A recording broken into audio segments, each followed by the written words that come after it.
ಮರ ನಿಜವಾದ ಮಾನವ ಧರ್ಮಪೀಠ. ಮರಗಳ ಮೇಲೆ ಹಕ್ಕಿಗಳು ಗೂಡು ಕಟ್ತಾವ. ಗೂಡು ಕಟ್ಟ್ರಿ, ಅದಕ್ಕೆ ರೆಂಟ್ ಕೊಡ್ರಿ ಅಂತ ಯಾವ್ದಾರ ಮರ ಕೇಳ್ತೈತೇನ?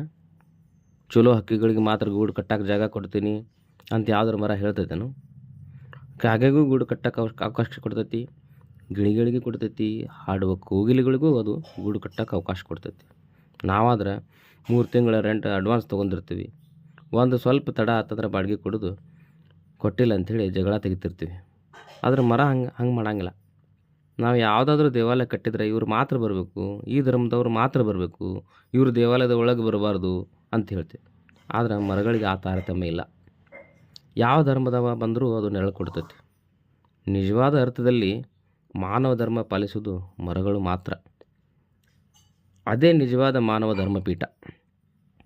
ಅದಕ್ಕೆ ನಿಸರ್ಗದಲ್ಲಿ ನಿತ್ಯೋತ್ಸವ ಐತಿ, ಹರಿಯುವಿಕೆ ಐತಿ, ಹಂಚುವಿಕೆ ಐತಿ, ಬೆಳೆಯುವಿಕೆ ಐತಿ, ಬೆಳೆಸುವಿಕೆ ಐತಿ, ಅರಳಿಸುವಿಕೆ ಐತಿ, ಮರಳಿಸುವಿಕೆನೂ ಐತಿ. ನಮ್ಮದು ಹಂಗಲ್ಲ.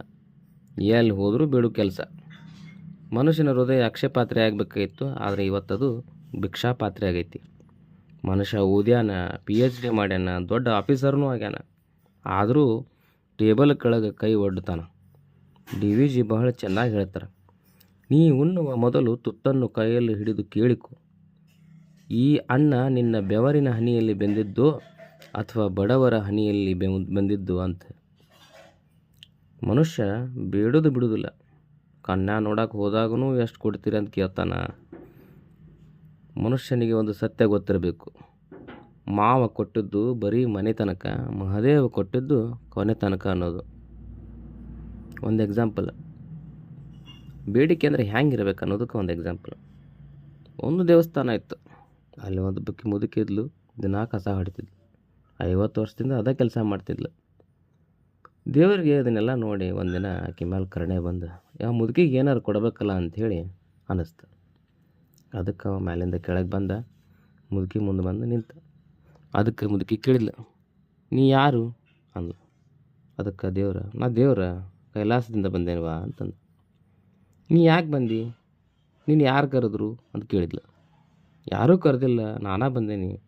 ನೀ 50 ವರ್ಷದಿಂದ ನಾನು ಸೇವೆ ಮಾಡಾತಿಲ್ಲ, ಅದಕ್ಕೆ ನಿನಗೆ ಏನಾರು ಕೊಟ್ಟು ಹೋಗೋಣ ಅಂಥೇಳಿ ಬಂದೇನಿ ಅಂತಂದು ಅಂದ ದೇವ್ರು.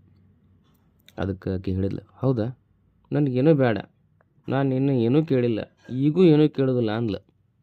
ನಾ ಕೈಲಾಸದಿಂದ ಬಂದೇನವ, ನಾನು ನಿರಾಸೆ ಮಾಡಬೇಡ, ಏನಾರು ಕೇಳ ಅಂತ ದೇವ್ರಂದ.